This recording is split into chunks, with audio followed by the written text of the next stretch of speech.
Hi everyone. நான் இப்போ எங்கே இருக்கேன்னா ஐஸ்கிரீம் சாப்பிட்றதுக்கு தான் நைட்டு 11:30க்கு நாங்கள் போயிட்டுருக்கோம் அண்ணா நகருக்கு. போகிற வழியில் இது பாருங்கள், ரோட்டில் ஒரு டெம்போ வண்டியில் பிரியாணி விற்கிறாங்க. அதுக்கு தான் லைனில் நின்று எல்லோரும் வாங்குறாங்க. அங்கேருந்து நாங்கள் ஐஸ்கிரீம் பார்லருக்கு போனோம்.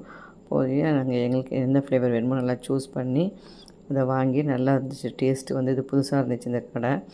டாக்டர் தான் என்னை கூப்பிட்டு போயிருந்தாங்க. நல்லா அந்த ஐஸ்கிரீமை சாப்பிட்டுட்டு அங்கேருந்து திருப்பி நாங்கள் கிளம்பி அடுத்தது எனக்காக குல்ஃபி ஐஸ்கிரீம் சாப்பிட்றதுக்காக, எனக்கு குல்ஃபி ரொம்ப பிடிக்கும். சரி, அடுத்த கடைக்கு போனோம்.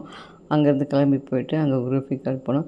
அது நைட் அவன் க்ளோஸ் பண்ணுற டைமு. சரி, அப்புறம் பார்த்தா அது நாங்கள் தான் லாஸ்ட் ஆள். குல்ஃபி வாங்கி அங்கே நின்று சாப்பிட்டுட்டு அவர் கடையை சாத்திட்டு போயிட்டார். நாங்கள் அதை சாப்பிட்டு முடிச்சுட்டு அதுக்கப்புறமா நாங்கள் அங்கேருந்து கிளம்பி வந்தோம். எங்களுக்கு சண்டே இப்படி தான் போச்சு. நல்ல ஒரு நைட்டு ஒரு டெசர்ட்டோடு எங்களுக்கு சண்டே இன்னைக்கு முடிஞ்சுது.